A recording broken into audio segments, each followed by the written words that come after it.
out with the first few I got, then I got a few other. But the main thing is that I contacted Jessica Johnston, who knows life sciences extremely well. She college teaches the course, and she said she'd be quite willing to give us some lectures on the life sciences, including CRISPR, and which she gave a lecture to us on CRISPR once before. But you know, she could even start at a more basic level than CRISPR, you know, and give us some introduction. The other thing is Steve is got the great courses that accompanies the book on time, which Sean Carroll's book on time, and so that's another possibility. And then there were some other diverse topics, you know, which we could use as fill-ins. I don't know if there's other discussions that we want to have here before we start. Yeah, I might be interested in quantum field theory by Sean Carroll in the great courses. Oh, that's another one we could go through. Because he doesn't have a book though that with Carroll that great courses sequence, so does he? I don't think he did. He's got a newer book out than the one that you have. He's got one out in like very recent, but it's more. But it's all about the you know, multiple worlds approach. I particularly find it very silly. Bob's going to demolish that theory in a few minutes. Okay, so that one of the things is how many people would be interested in some life science? Life science? Yeah, like. Oh, I add mine. Steve, put 2 hands up. Okay, so you know, I think the thing that I will concentrate on is working with Steve on the time subjects, and I work with Jessica, you know, on getting her to give some life science talks, and then some of the other ones we'll use as fill-in talks when people aren't available. In fact, you know, your farm, your solar, your green farming, microgrid. Well, he has a microgrid, but he uses green for the micro. Does he make hydrogen? He makes hydrogen.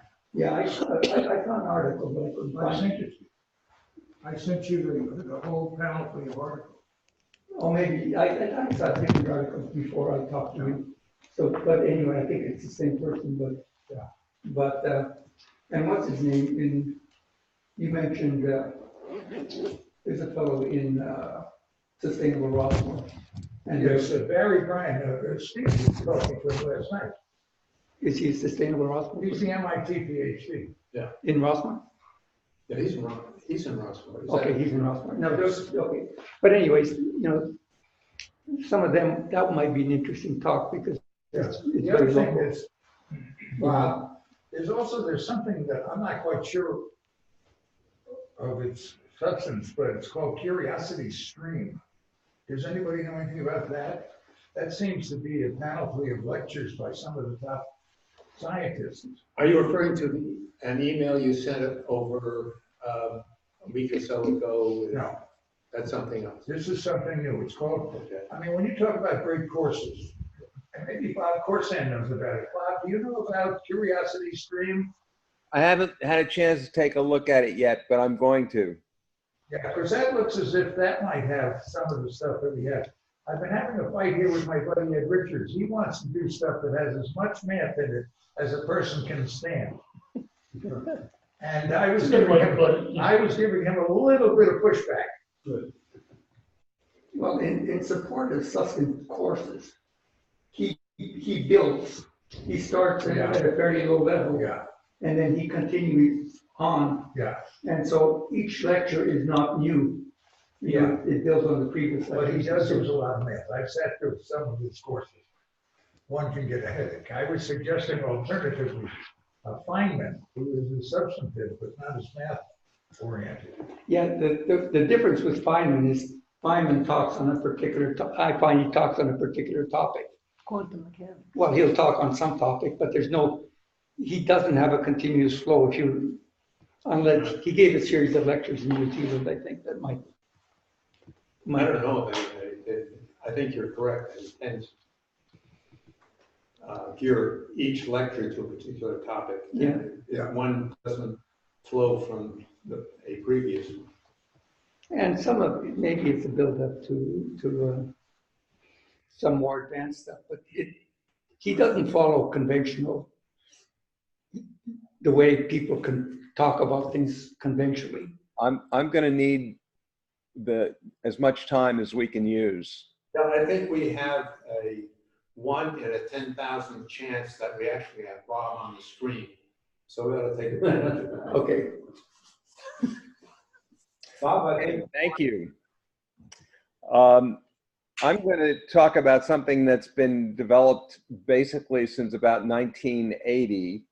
And there was a German physicist, Zeh, who originally talked about decoherence, but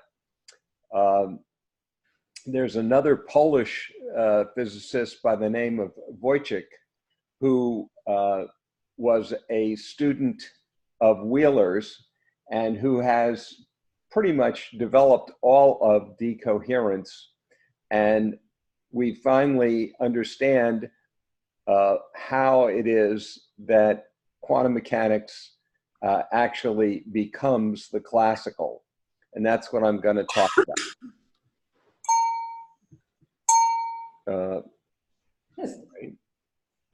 So we're only going to talk about part of it this week. We're going to talk about configuration space and spaces, and we're going to talk about entanglement.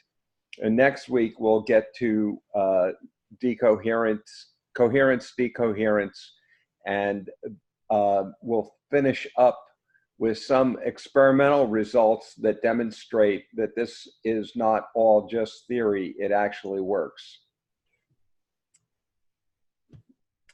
So this is sort of a summary. The way I was always taught to teach is that you tell the story, then you do the story in detail, and then summarize by telling the story once again. So we actually now have a way of understanding directly in quantum theory how eventually classical physics turns out to be a subset of quantum theory. We know in classical material, in classical physics, that there are, if you know the location and velocity of every body in the solar system, Newton's laws tells us with great accuracy that they will be there for a long time in the future. Probability in classical only enters Newtonian physics because our knowledge is imperfect. And when you do not have precise knowledge of a pair of dice being thrown, you don't know what the dice are going to wind up with on the floor. With the new quantum theory, the moment-to-moment determinism seems to be lost. Probabilities in quantum theory are quite different.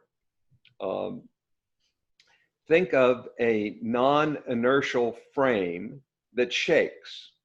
This is the basis of the hydrodynamic version of quantum theory, where you have the oil pan. In order to have that oil pan work, you need to shake it, so you have it vibrate. And then the oil drops will just bounce forever because they're getting energy from the surface. And then when they move around, they mimic quantum mechanics. So the trajectories in a shaking or non-inertial frame will be fractal and will have to be described in terms of probability. And this seems to be the case in quantum theory. In classical physics, every particle is described as a dual known as phase space. Phase space has configuration space and momentum space. In the description of the movement of a single particle in phase space is the way classical Newtonian physics, Lagrangian physics, Hamiltonian physics all describe the system as a collection of trajectories. In quantum theory, this is not the case.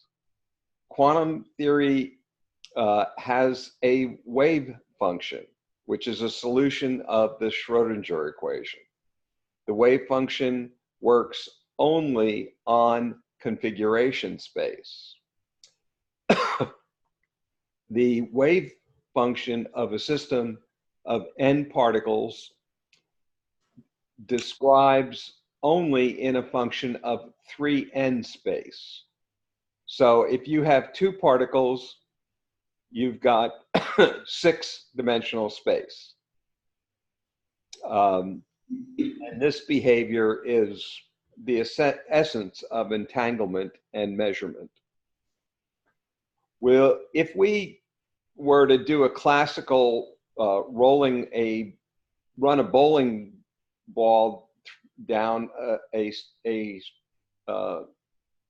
floor, and you float a pound of down on it, there'll be no change in the trajectory.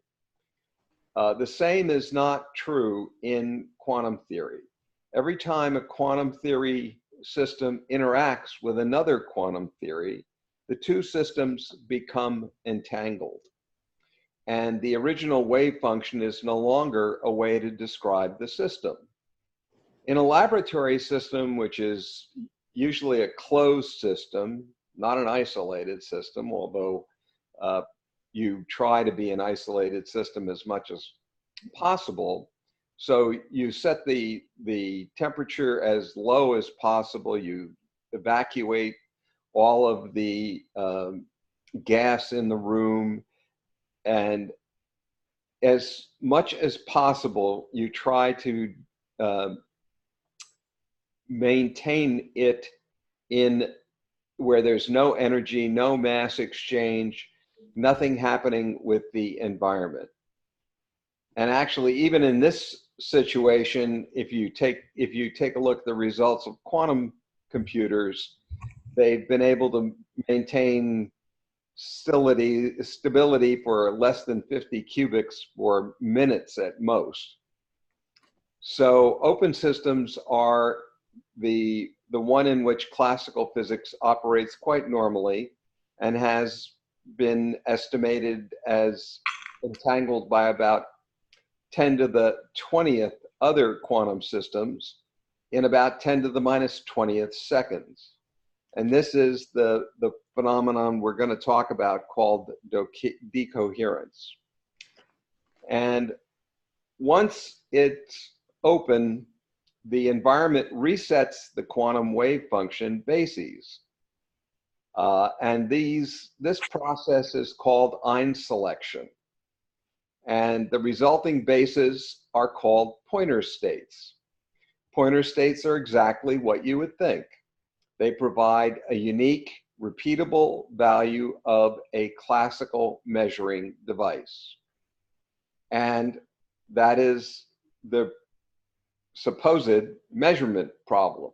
Of course, since it's all done in quantum theory, it's not a problem, as opposed to the way Bohr did it. So the result that we're going to talk about is that quantum theory is classical physics when you're 6 feet tall and composed of 10 to the 24th atoms that get entangled with a quantum theory system. So that's That's the basic idea of what we're going to go to. I've obviously not talked a whole lot of detail about it. Any immediate questions?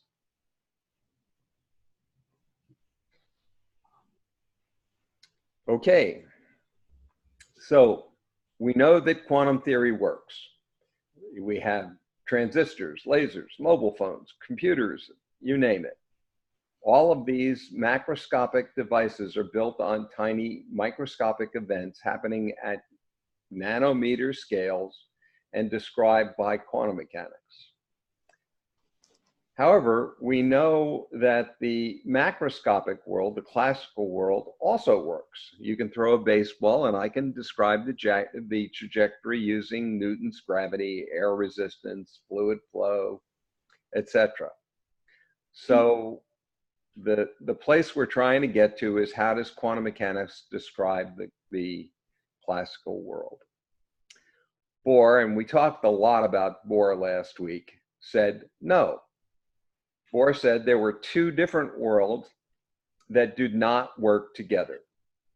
At some point, undefined, but assuming that the system, quote, gets large, the world switches to the classical world. And this was what John Bell referred to as the shifty split, the split between quantum mechanics and classical mechanics. Schrödinger's cat and Wigner's infinite regression. Let's step back and look at Schrödinger's cat again. You have a nuclear atom which is decaying, and when it decays, it opens a vial of gas that kills the cat. And since the decaying atom is in a superposition of being decayed and not being decayed, the Geiger counter that is used to open the gas is also in a superposition, namely of detecting the event and not detecting one, and so on. And eventually you come to the idea of the cat. So where do we draw the line of thinking about superposition, the cat? The observer or the universe? This is Wigner's infinite regression. And it seems obvious that a good theory needs to break up this line of reasoning somewhere. And so it has to be defined between the border between micro and macro. And Bohr refused to do this. This is a picture of the way Bohr developed quantum mechanics. He just defined a quantum bill of rights. You can interfere anytime you want. You can use Schrödinger's equation. And in the quantum domain, from photons, electrons, atoms, all the way to the gravity wave detector in LIGO, all of those things follow. However, Niels Bohr, just by fiat, decided that there were two different classes of domains. One was the quantum domain, and the other was the classical domain. Suns, planets, us, quantum fluids, all of these things were to be treated as classical, and you don't interfere with them. Newton's equation, second law of thermodynamics, all of that happens here. And Bohr just, he couldn't figure out a way to get the result, so he just created it by fiat. And after he declared this split, he vaguely described the correspondence principle to bridge between the two regions. So there are three primary candidate definitions in the literature. The frequency interpretation. In here, the correspondence principle is a statistical agreement between the Fourier decomposition of classical frequency and the quantum frequency in the limit of large quantum numbers. The second is the intensity interpretation. The statistical agreement in large limit of large number quantum numbers between quantum intensity, that's the probability of quantum transition, and the classical intensity, the square amplitude of the harmonic classical motion. And the third is the selection rule interpretation. This is where you take any stationary states and correspond them to a harmonic component of classical motion. Unfortunately, Bohr never chose one. He put them up in various articles, but he never seemed to believe that, he seemed to believe rather that precision would destroy philosophical accuracy. His language was always tortuous, redundant, contradictory, and completely uncomprehending. So we're going to try and get rid of Bohr, and we're going to describe decoherence. As I said, it started basically in 1980, and as usual, Bohr was wrong. The classical world and the quantum world, when the systems get, the classical world is the quantum world when the system gets large. Unfortunately, we're going to need a number of ideas to get there. So hold on, we're going to have a bumpy ride. We're going to talk about spaces, bases, especially phase space and configuration space, entanglement, the Schrodinger equation in configuration space, closed systems, open systems. We'll primarily talk about thermodynamic systems, and quantum mechanics systems. Bob, can I ask a question? Sure. You said the classical world is the quantum world when the system gets large. I think of it the other way around, that the quantum world becomes the classical world when the system gets large. No, that's Bohr's idea. That's what's wrong. Quantum mechanics actually sets up for the classical world, and the wave function eventually, well, when you take an open system, a system that interacts with the environment, a quantum system will eventually entangle with every atom around. And it happens very, very quickly, on the order of, a few, maybe a billion times the Planck time. And that is awful small. So when you do that, what happens is that the wave function becomes a set of stable bases. These are called pointer states. And they're called pointer states because they're like pointers. Anytime one person measures the the results of the wave function, they will get the pointer states. And somebody else measures them, because there's copies of the record everywhere in the environment. The system will be able to be repeatedly measured by many different observers because it is part of the environment.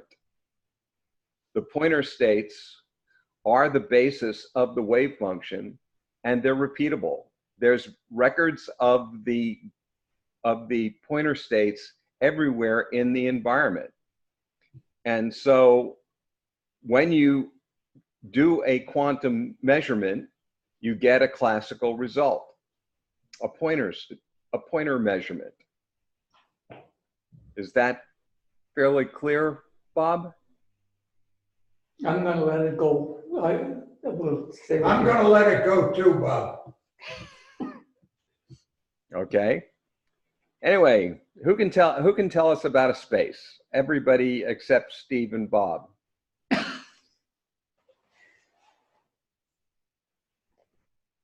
Come on, somebody's got to know what a space is. Are you talking about a physical space or a mathematical space?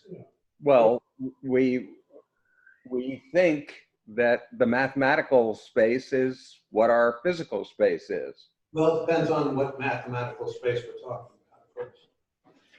Well, there seems to be almost an ability to have a measurement of any kind that we want that will produce some kind of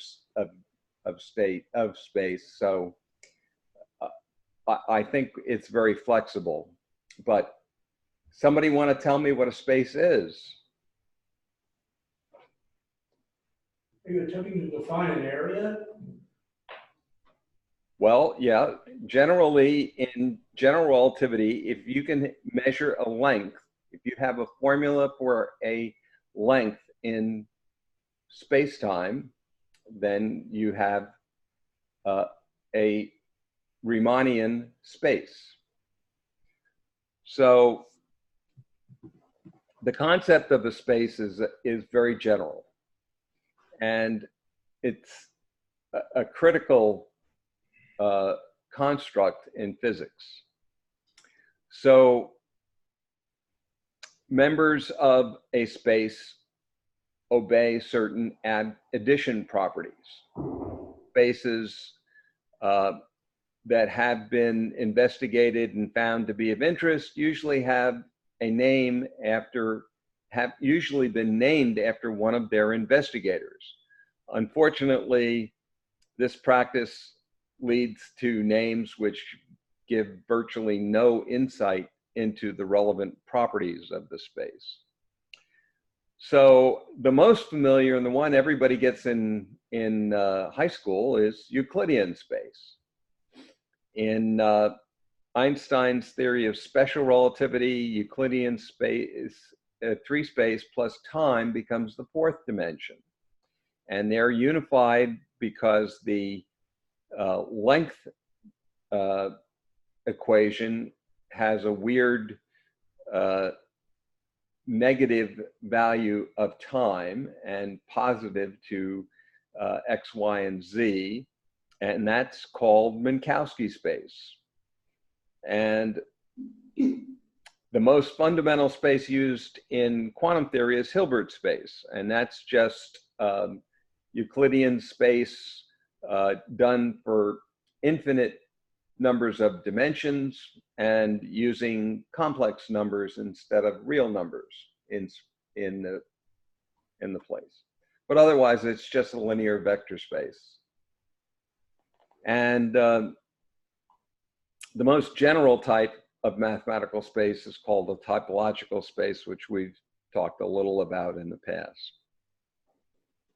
So a Euclidean 3 space, which is the only one I can draw, is basically, I've cut it off at -100 to +100 in all 3 dimensions. And I've shown a couple of orthogonal subspaces. There's a R2, which is a plane, and then R, which is a line going through it. And you can do a linear combination of any of those two, and it will give you back the original space. So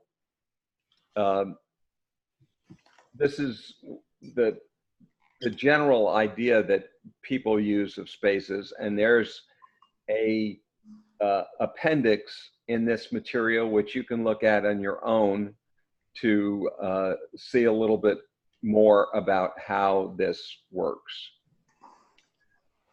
So who can tell me about configuration space?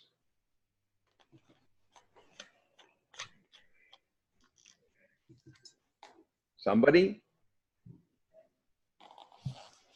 You know about phase space, right? I mean, you've done Newton's theory, so you know phase space, and configuration space is a subspace of phase space. That's easy for you to say. It's, Somebody repeat that for me, please. I couldn't understand it. I said that's easy for you to say. It's hard to keep track of all the spaces. Minkowski's space, Hilbert space, configuration space, phase space. It's just, we're hanging in with you. Well, okay. Anyway, once upon a time, there was a student who went to a math lecture. When the lecture was over, he approached one of the other students and said, "I couldn't follow that at all. The professor was talking about rotating 8-dimensional objects. How am I supposed to visualize something rotating in 8 dimensions?" "Easy," replied the other student. "You visualize it rotating in n dimensions and let n go to 8. It's an old joke. Quantum configuration space isn't quite like classical configuration space, but close enough. And in this case, considering 8 dimensions as peanuts in quantum physics, we're talking usually 10 to the 20th spaces or more when we're talking about decoherence. So I'm going to talk a little bit about classical configuration space. Suppose you have a system composed of 2 particles, A and B, each on a 1-dimensional line. And we'll call the 2 directions forward and back. Here I have a picture with the green dot, one location of the particle, and it's moving to the right at 1/4, and the red particle is moving to the left at 1. These 2 bars are walls that everything will bounce off of when they get there. And those walls are at -3 and 3. And this shows time going from 0 to 10. And I'm going to do a little movie that will show how the particle moves as a function of time. And I apologize, I forgot to get this set up ahead of time, and I need to go and get those movies.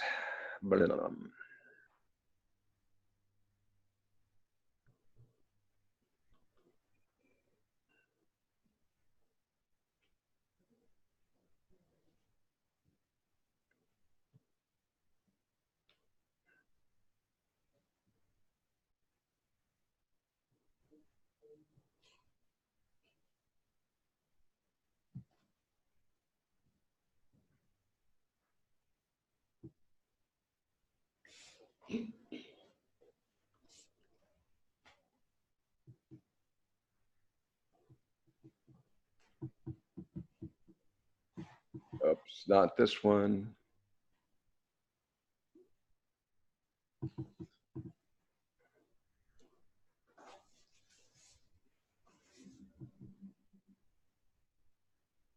Okay, let's stop that, go back to the beginning, do it full speed, go back to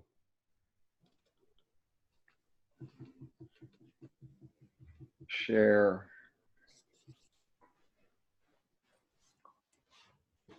Where's my movie going? Here it is.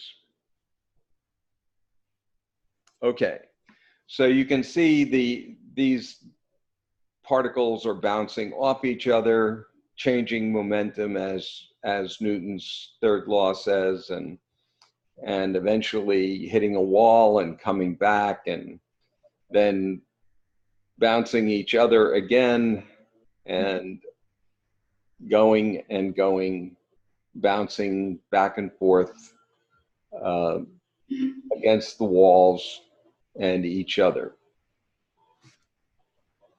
So starting you go off the wall, then you follow the particle. It's going faster than the other one because one was going at a quarter and the other was going at 1, and it eventually is going to catch up and change the momentum. So one is going forward at a quarter and the other one is going now at 1, and it's going to, so this goes on forever.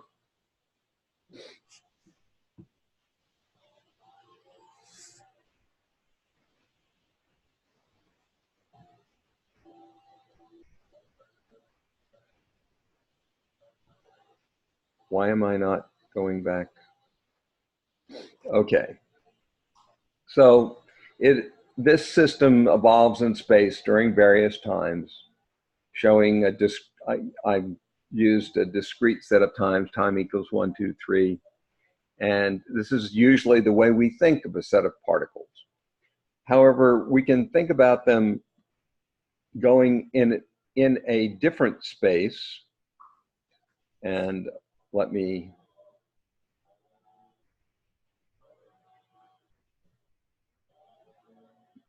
oops.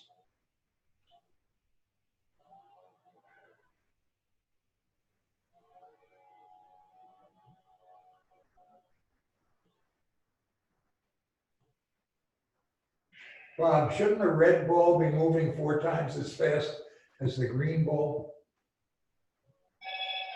Well, when they hit, they interchange the momentum. That's the conservation of motion law Oh, I see. from Newton's third law.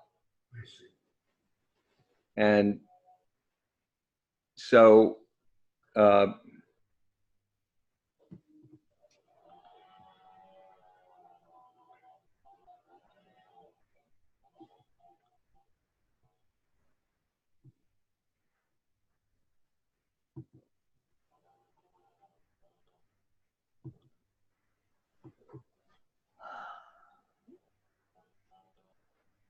okay.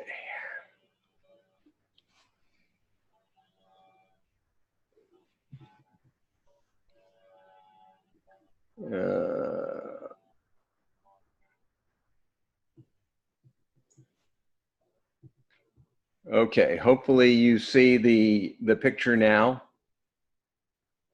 Is that true or not? Yes, yes. Okay, so this is the same 2 particles, but I treated one as the X direction and the other as the Y direction. And now they both go between the 2 walls, so it creates a 2-dimensional space. And Particle? this is 2 particles going in 1 point. We only see one particle. No, One you on see top of two- the Oh, other. you see 2 particles. The 2 particles are represented by 1 point. Okay. It's a resolution. You've got the position of the one particle along the x-axis, the position of the other one along the y-axis. So it's a very convenient way of representing the state of the system by just one particle. The only thing I don't see is why that thing doesn't instantaneously switch positions or change position when you have. It just was going at an angle and then went up. That was where it, here, let me go back to the beginning. Oh, that's right. So you bounce off the side, you come along. Yeah, forget what I said. I'm thinking of phase space. Oh, okay. No, this is configuration space. Yeah. And the particle, the one is catching up with the other one, and right about here, the momentums change, and now they start going up instead of going to the right. So that's where the two get connected, and they hit, and one hits the wall and it comes back. Now it's going to hit the other particle again, and they switch momenta and keep going. So this is another way of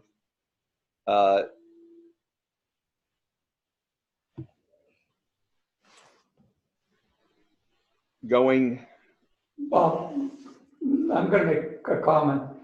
I think that's kind of a tricky concept for people that haven't seen it before. And you're still really in two particles in one-dimensional space. You know, when you look at it, it looks like there's two dimensions there, but it's a way of representing two particles in one-dimensional space. Well, in quantum mechanics, it's not you have no choice. That's the only space in which the wave function operates. Right, but classically, I mean, these are classical particles that you're showing.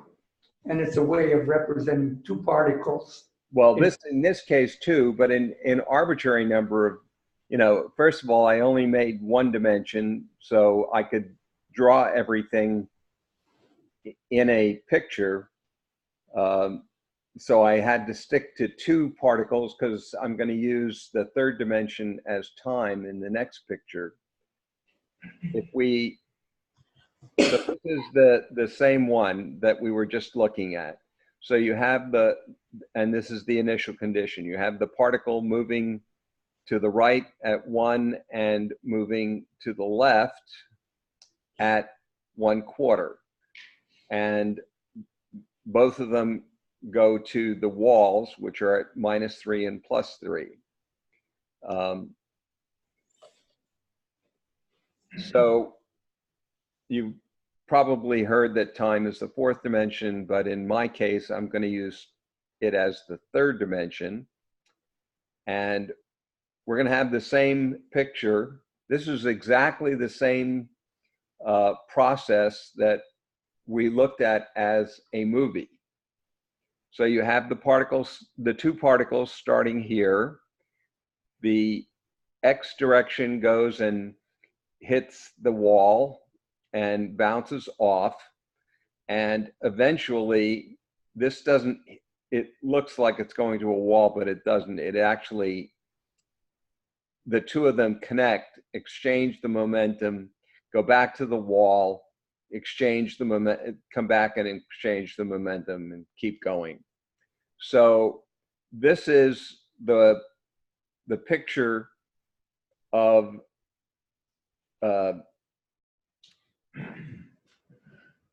configuration space with time.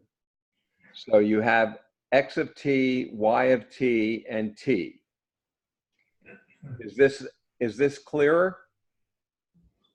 No. No, I think we have to understand this point. Otherwise, we're going to be, if we're lost now. Absolutely correct. I absolutely agree. So you have now, instead of a one-dimensional space with two particles moving, you have a two-dimensional space with one point moving, and they're isomorphic. They're equivalent. They're the same thing. They're dual. Whatever words you want to use around them. And this is the picture. You start out in the space at a point here.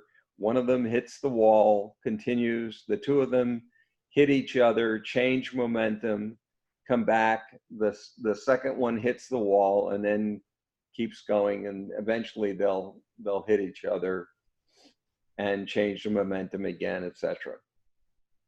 So do you get the idea of a configuration space that you can have arbitrary numbers of particles. You just have to think of n space, a 3n space, because you want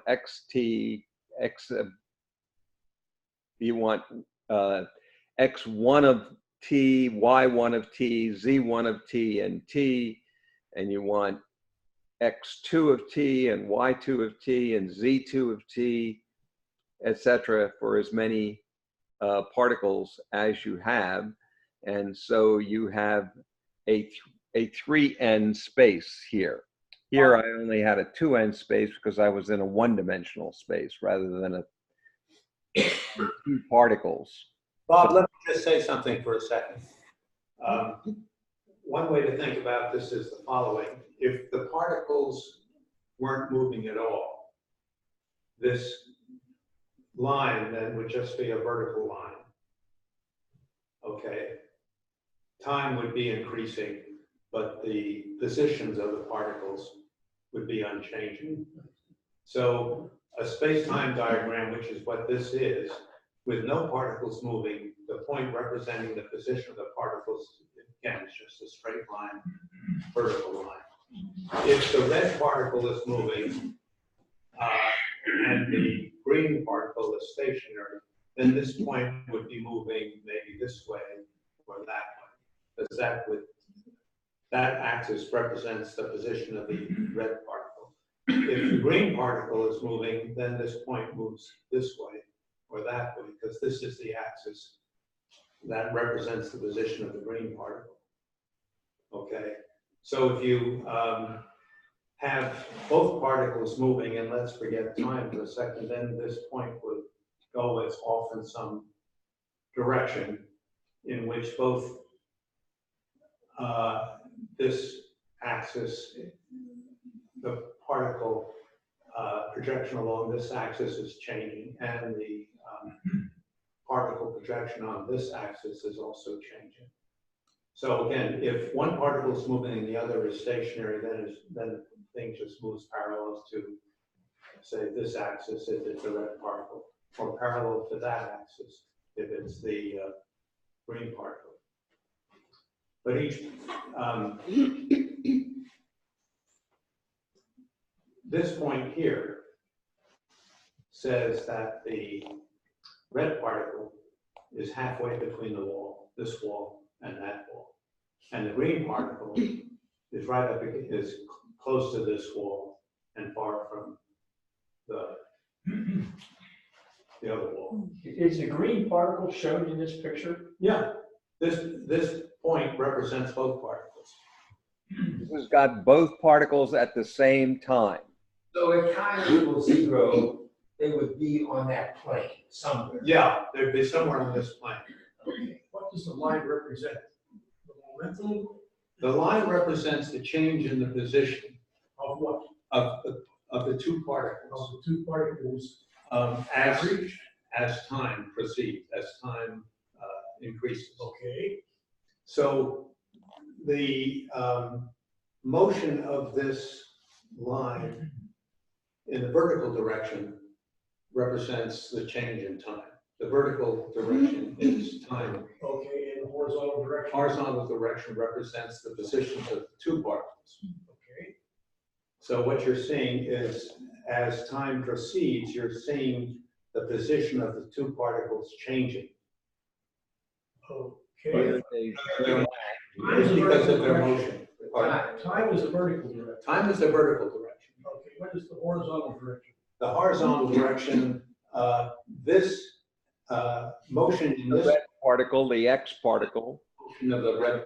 This is the Y particle, the green particle. Okay, I did it the other way around. Okay. So motion in this direction represents the motion of the green particle. Motion in this direction represents the motion of the red particle. Gotcha. So if you have one line presented as this one, you can recalculate backwards where the two particles would be Yeah. at a time. At any time, if you project this point, say along this axis here, you find the position of the green particle. Right. If you project it along that axis, That tells you the position of the red particle. Could you do that same thing with 3 particles? Yeah, but you can't draw it. That's the problem. Yeah. The reason I stuck with You two. can draw the position in 3 particles, but you can't draw time because then you need a 4th dimension. Steve, Yeah. it seems the purpose, the reason that we're discussing this is because configuration space in physics is used to describe the state of an entire system as a single point in Exactly. high-dimensional space. Exactly. Is that the reason we're talking? Exactly it. Yeah. And in quantum theory, it doesn't exist in space. The wave function does not exist in space and time. Let's just think Hence, to classical physics. What you said is correct. You can represent the positions of all the particles in a system by one point in a very, very high dimensional space. If you have one particle in a 3-dimensional space, you need 3 dimensions. Each dimension, each axis representing the X position, or the Y position, or the Z position. If you have 2 particles, you need a 6-dimensional space. Yes. So why do I want to know the one? because in quantum theory, the wave function exists only in configuration space. It does not exist in space and time. This will be made clear as time goes on. You promise? If we let time, if we release time, everything will become clear. There you go. Write that down. I did. I wrote it. But at this point, But that's the essence of entanglement. The fact that the wave function exists in configuration space, not in space and time. okay. But at this stage, what you said is correct. It's a very convenient way of representing the state of the positions of In one all point. particles by one point. You can do quite a bit with that once you understood that concept.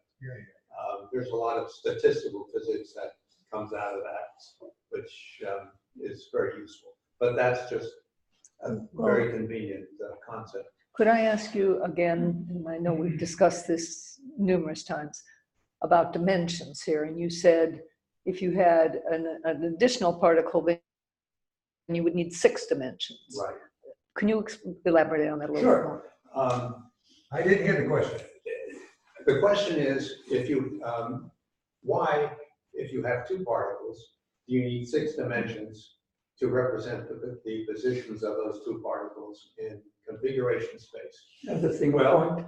think of the first particle. Let's think of that particle as being red. You need to know what its position is along the x-axis, what its position is along the y-axis, and what its position along the z-axis. Once you know that, you know where that particle is located in space. Now you go to the green particle. You need to know where its position is along along the x-axis, but that's another dimension. That's where the extra dimensions come in. Okay. Well, no. Yeah, you know what I'm taking issue with, and it's the use of the word dimension. I think you're using it in a different meaning. In other words, and that's why they choose the same word for 2 different concepts. They're not 2 different concepts. They're the same concept. In the same 3-dimensional space. Uh-huh. But to describe the position mathematically, you need 6 numbers. Yes. You need Okay. 6 numbers. But Okay. it's the same 3 space. numbers for one particle, 3 numbers for the second particle. Right. And you put each of those numbers along a different axis. Right. That's why you need 6 different axes. And that makes it 6-dimensional. And if you have 3 particles, you need 9-dimensional. And if you need Okay. They all exist in the same 3-dimensional space. Right. You're just as a convenience representing, if you just stick to one 3-dimensional space, you've got n particles at various positions. Right. Okay. Now, you want just one particle instead of n particles. So you have to go to a 3n dimensional space. if you have n particles, you need 3 n numbers to describe the position of each of those particles. 3 numbers for each particle, because you need to know what its x, its y, and its z positions are, right? Mhm. Are you with me there? Yeah. Okay, so you need 3 numbers for each particle. That's why it's 3n dimensional. So if you're going to represent each of those numbers by its position along a dimension, you need a lot of dimensions because you've got 3 n numbers. So you need 3 n. You have to visualize or imagine 3 n dimensions. Why They don't can't they, exist. that would be one point in That'd be that one space? point. Right. They don't. These 3 n dimensions don't exist. Mhm. They're just mathematical ideas. I think if you describe or define orthogonality, you can solve this solution. A Hilbert space, which is used in quantum mechanics, has an infinite number of dimensions. What does that mean? Well, that's kind of crazy to get across. But we talk about the x, y, and z axes as being orthogonal to one another. They're at 90 degrees. So a variable along an x-axis has no effect on the y and z direction. What they're trying to say is in quantum mechanics, you need n dimensions, n being the number of particles. And each of these particles is moving in a real 3-dimensional space, etc. It has to be Now, you defined. don't think about it that way in quantum mechanics. In quantum mechanics, the particles are moving in configuration space. They are not moving in space. The configuration space is defined by as many orthogonal variables as you want to make it. Yes, but the wave function, every basis of the wave function, every infinite collection of bases for the wave function exists in configuration space. So there's an infinite number of bases. Each basis is a function. That function is a function of all 3 n particles in configuration space. Bob, just go back to your preceding slide for just a second. Yeah. Now, if you can visualize this, then it's not hard to go to extend that to 3 n dimensions. Here you have 2 particles. We're talking about 2 particles that can move along a line. Think of 2 beads on a wire. You've got 1 dimension.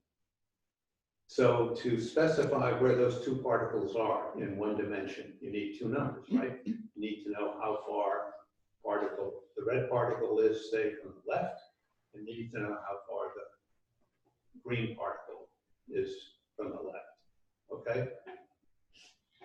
You need 2 numbers, and that tells you where the particles are on the wire. You can represent that by a two-dimensional space, where this dimension tells you where the red particle is, and this dimension tells you where the green particle is. So, but each particle just can move along 1 dimension. You can slide along a wire. And so you're going from 2 particles, you're describing 2 particles in 1 dimension, to representing that same situation by 1 particle in 2 dimensions, where you have each dimension representing each dimension refers to a different particle. This dimension refers to the position of the green particle, this one to the red particle. So that's what you're doing. If you can visualize that, 2 particles in 1 dimension, and how you represent that by 1 particle in 2 dimensions, then you're 90% there. I'm gonna say one more thing that may make it better or worse.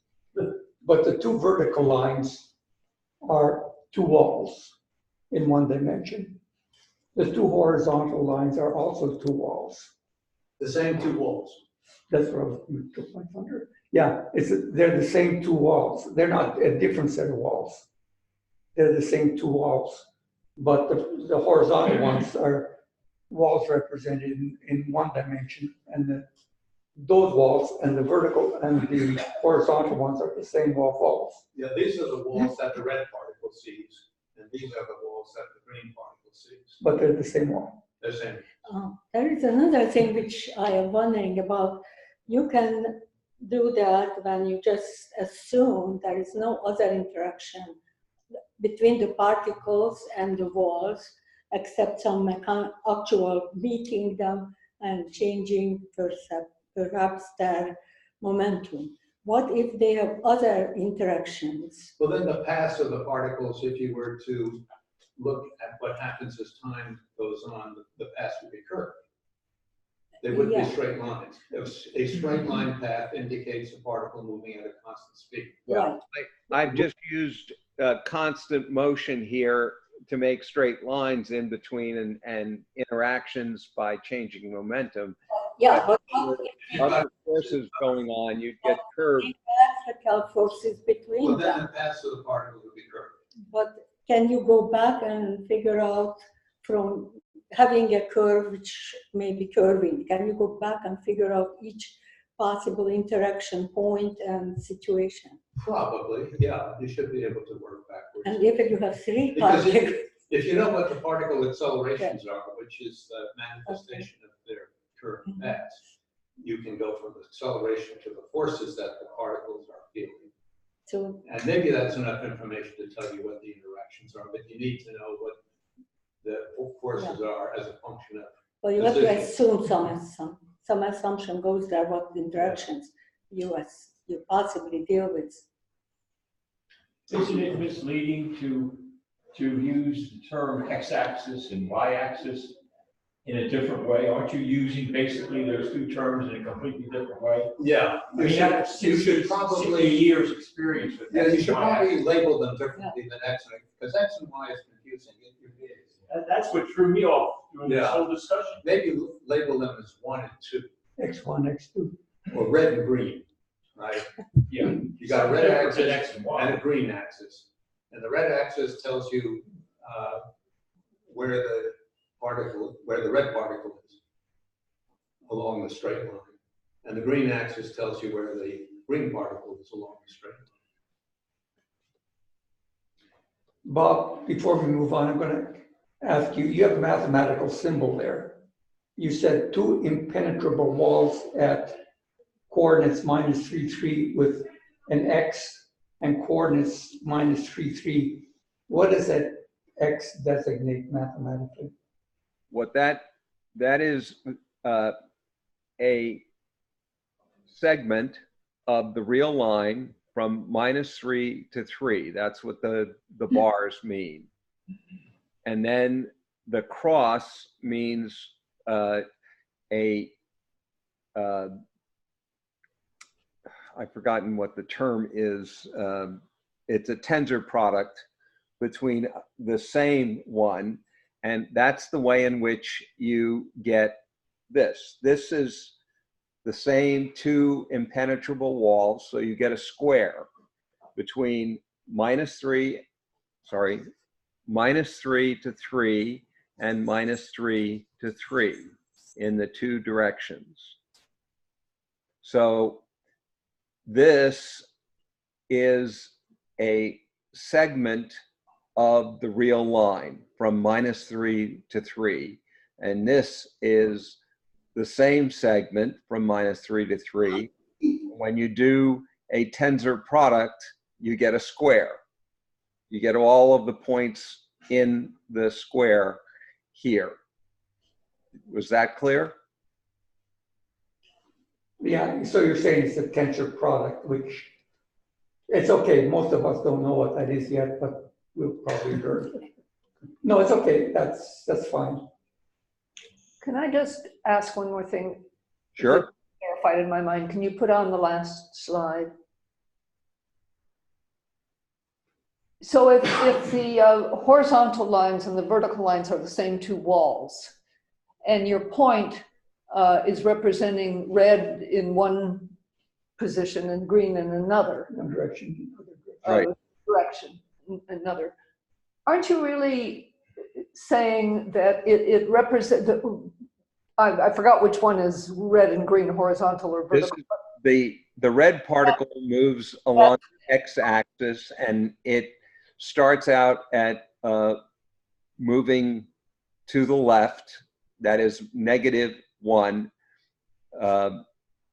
direction. I have this is a mistake. It's not v equals 1, it's v equals -1. So it's going off towards the wall.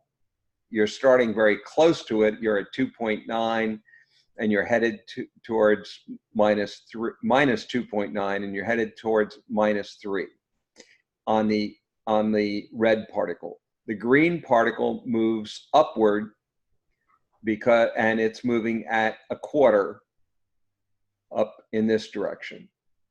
I almost forgot my question because you intervened. I'm trying to get my mind together here. Aren't you really saying that that point represents on one axis, for example, red, where red and green are located from the point of view of red, and then on the other, where they are located from the point of view of green? Yeah. Is that what we're saying, really? That's I'm the not sure one what you mean. spot. Well, that's what the classical position is. The classical position is this is just a mathematical construct. But in quantum mechanics, it is the space in which the wave function operates. It doesn't operate in space. It operates in configuration space. The wave function in quantum theory lives in configuration space, not in space and time. That's where the leap is. That's the difference in quantum mechanics.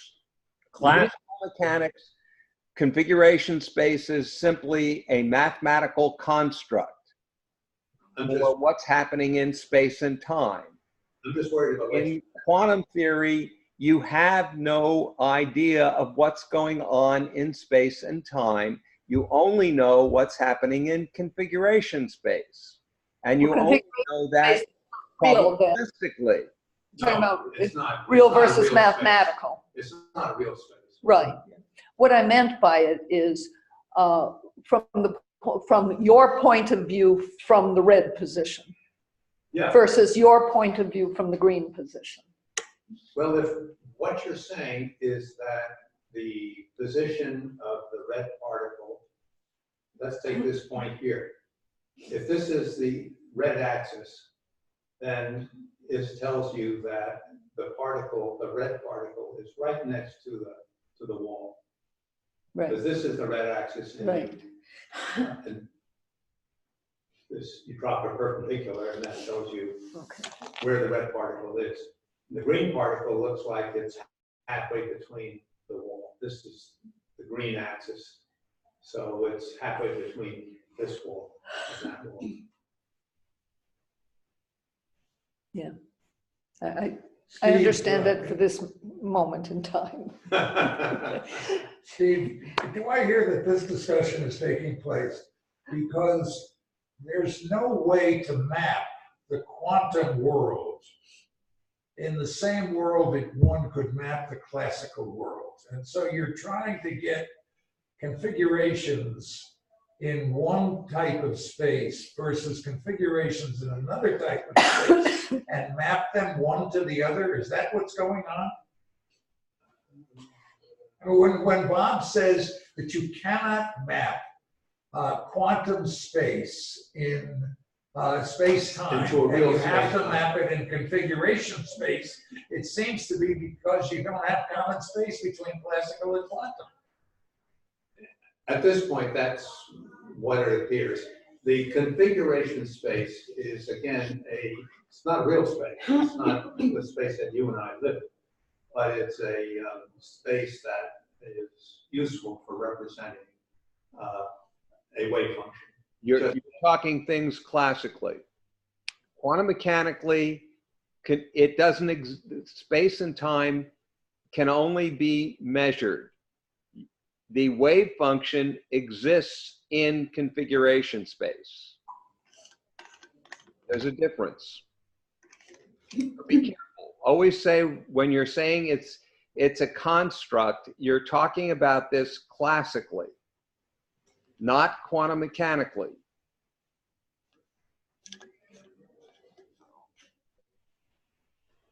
Quantum mechanically, the wave function exists in configuration space, and you can only measure space using an operator.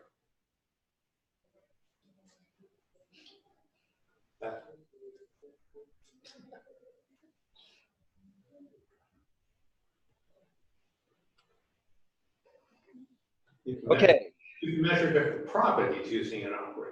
I put it that way. You mean like a direction or momentum? Momentum, for example. Yeah, or spin. Yeah. They're operators. And you can only do that in configuration space? You operate the operator on the wave function, and you can get an expectation of what the position is. You can get a mean value, you can get a probability, but you can't, the wave function doesn't exist in space and time. It exists in configuration space and time. And how does configuration space compare to space-time? Well, if you have 10 to the 20th particles, you have 3 times 10 to the 20th dimensions in the wave function. It is a big space that the wave function operates in. It is a giant space.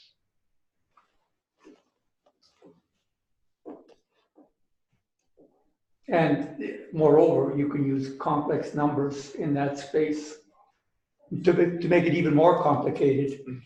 You know, you might even say that the position is represented by a complex number, not a real number. But which means they're imaginary? Which means they're imaginary? Yeah, it could be imagined. Complex is not only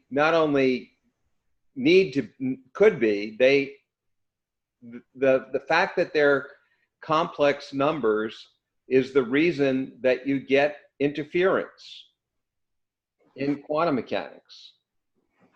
It is the product of complex numbers that gives you interference in quantum theory. Yeah, don't get confused by that. Anything you actually measure by operating on the wave function is a real number. You're not going to get a complex number when you want to, say, ascertain the momentum of the system. But am I doing that in space-time? Because I'm not doing it in configuration space. The operator maps configuration space into a 3 set of numbers X, Y, and Z. But the wave function doesn't exist there. So you're going to tell us what an operator is, I suppose, in more detail than you just did, is that right? I can do that in the next lecture because I haven't done it here, but you just told us it maps from configuration space into real space. yeah, you can place an operator for one particular point, one particular object in the system. You can get an operator to measure that position. That's the kind of thing that you see where an electron goes through a 2-slit and it's when it goes through the slit, the electron gets entangled with every atom in the slits, and the system is suddenly humongous because the slit generally has about 10 to the 24th atoms in it. And so when you eventually get to a photographic screen where you see a dot,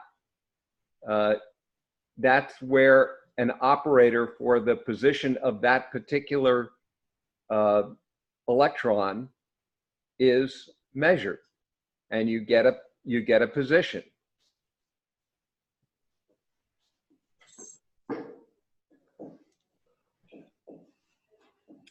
Anyway, these are pictures that I could draw because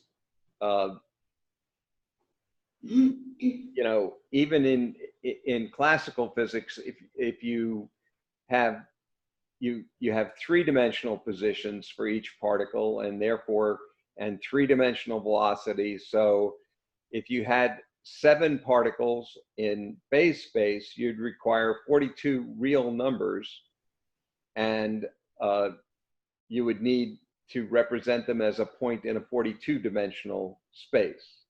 So this is the joke that we were talking about a little while ago. And it in configuration spaces get very high, very fast. And we just had to stick with 2 particles in a one-dimensional universe in order to be able to draw it on paper. Otherwise, I'm stuck. And hopefully that made it a little clearer.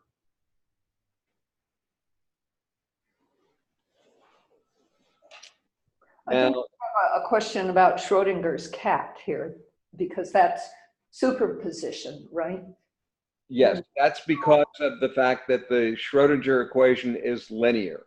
So in that case, you know, you've got the atom is decaying and not decaying. It's entangled. It's in those 2 positions. And of course, all of the atoms in the Geiger counter are also entangled with it. And those are then entangled with all of the atoms in the vial of the gas, and they're entangled with the cat. And that's the problem. Where do you say, you know, it's a quantum system from a classical system? And Bohr just said it by fiat that the 2 are different. He didn't say how or why. And the truth is that it's quantum all the way up and all the way down.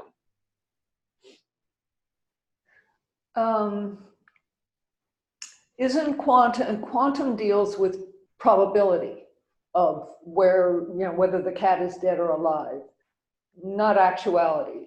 And you determine something at the moment. That depends. What we're going to talk about when we get to coherence and decoherence is the fact that there are bases. There are these infinite numbers of functions that make up the wave function.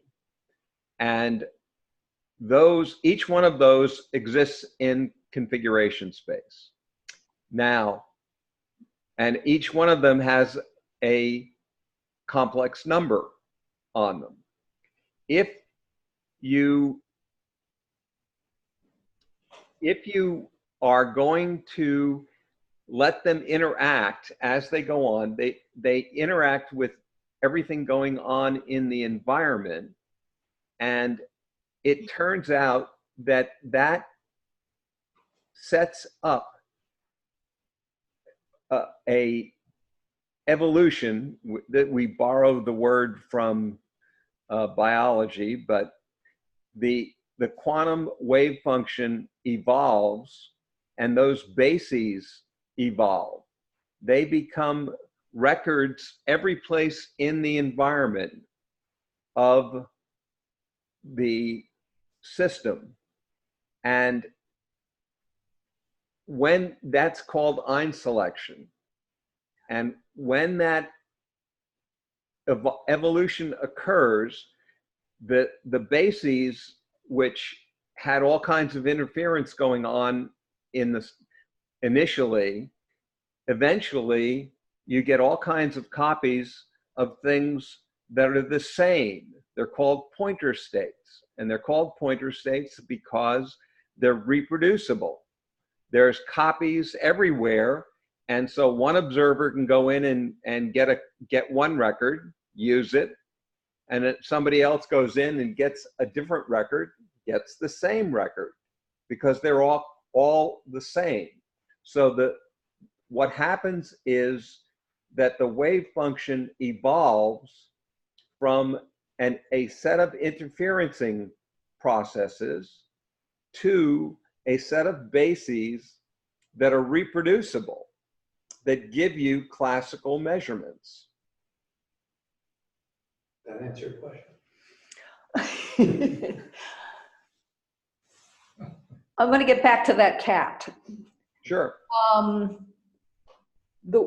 I guess, that concept of superposition, two atoms being in the same exact position at the same exact time. No, they're not in the same. They are there is a function called the wave function, which, if measured, will produce either one of the two results, depending upon the particular measurement that you take. But quantum mechanics doesn't say that the particle is in two places. The wave function represents one particle in two places? It can, yeah. No, it doesn't. It represents a system that can be measured as in a position. And for certain ways of setting up quantum systems, there are only two possible results of a measurement. And you find out what the real result is once you take the measurement. Yes, that's the only thing you can find. So it's all probability prior to taking the measurement. It's either is here or it is not here, or it is not, or it is not alive. It's not any place. It is only when you measure it is it someplace. Okay. It's not any place before then. But you can suppose where it is probabilistically. Yes. Well, I think it is. Probability for one position, another one. Right. You can do that. That's another, but that's again a way in which you use the wave function. You have to need an operator. I mean, there's a whole. It's not in the wave function. It's in the way in which you get a mathematical representation of a measurement.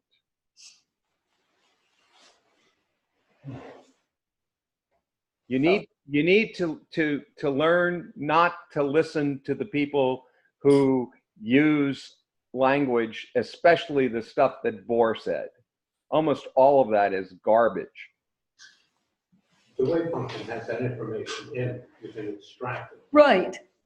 So my operating. point is, before you extract it, he is saying it doesn't exist. It's not there.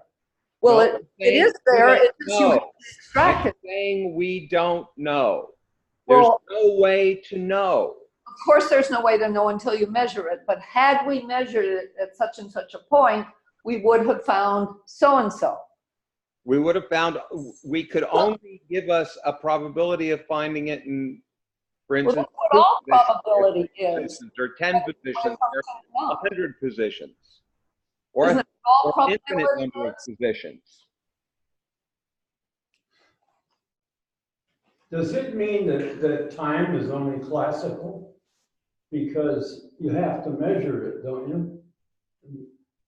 Well, it's a quantum measurement just as much as it is a classical measurement. Again, I keep trying to say, when you get a very large system where the quantum system is entangled with all of the environment and all of the measurement apparatus, the quantum result turns out to give these unique values, but only probabilities of what they're going to occur.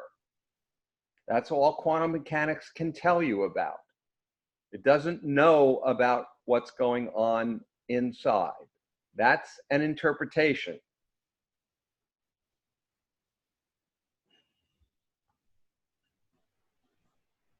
So there's a realist point of view which says, yes, you can look beyond what you measure. And there's this reality that exists independent of what you measure. And there's the point of view which Bob is expressing, that the measurements are the only reality that you can get. You can't go beyond that and get to something that's independent of the observer. So this time is our only reality then, in that sense, isn't it? What we call time. I'm not quite sure what that means. Well, You may be you know, something. well, we measure time, don't we, basically? Yeah. Therefore, it's classical, it's not. Well, actually, in quantum mechanics, you can't measure time. There's no operator for time in quantum mechanics. So there's no way to measure time in quantum mechanics because there's no operator that corresponds to it. Now, as my quantum teacher, when I said, but wait a second, we measure it all the time. And he said, yes, we're engineers. We do what works. But there's no way within quantum theory to measure time. So that's added on to the system.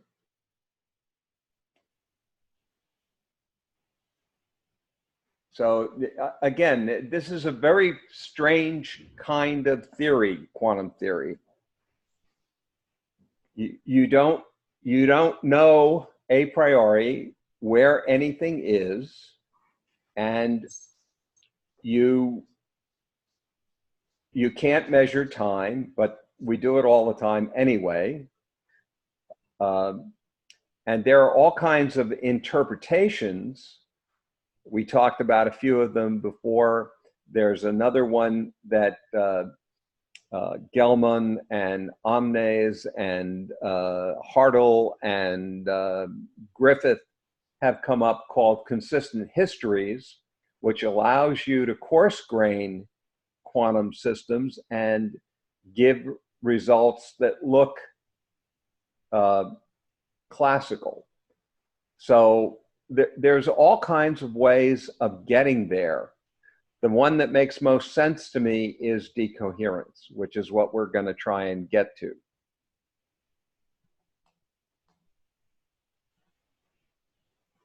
Any more questions? I can't understand how one cannot measure time in the quantum world. Everything is measured in quantum mechanics by placing an operator on the wave function. That's the mathematics of quantum theory. And there is no operator for time. Therefore, you can't measure time. How does one measure momentum? What's T in the Schrodinger equation? Well, momentum is very simple because it's a dual. You just take the wave function in position space, take the Fourier transform, and you've got the wave function in momentum space. So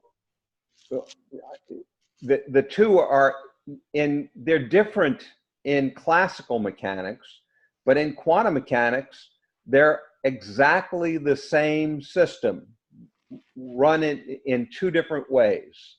You can either do the calculations in position space, or you can take the Fourier transform and do it in momentum space, and the two are completely equivalent. Two different ways of doing the exact same calculation. Bob, I don't know what Fourier space is. I thought momentum was distance over time. And if it's distance over time and I'm dealing in a quantum. Quantum mechanics doesn't do momentum the way classical problems do. You need an operator. You need a wave function. You need to put the wave function on the operator on the wave function, and then you need to take the complex conjugate of the wave function and apply that, and that gives you an expected value of the operation. But if you want to know the position's probabilities, you don't put an operator in, you just take the wave function and its complex conjugate, put them together, and that gives you the probabilities for all positions if you've got the wave function in position space, in configuration space. If instead you want to do it in momentum space, you take a Fourier transform of the wave function and you've got the wave function of the momentum. They're just duals of each other. They're equivalent ways of doing the calculations. And this is very similar to what happens in electromagnetism. You can take a problem as an electric field, and you can convert that into a magnetic field problem that is completely identical and do the calculation in magnetic space and then undo it to get the electric field result, and vice versa. The two are just duals of each other. And the same thing is true of the force, of the weak force and the strong force. Most of the time when people do calculations for the strong force, they actually convert them into problems in the weak force, calculate them there, and then go back to the strong force to find out what the results are. Duals are very important in quantum theory. Never heard of that. They're equivalences.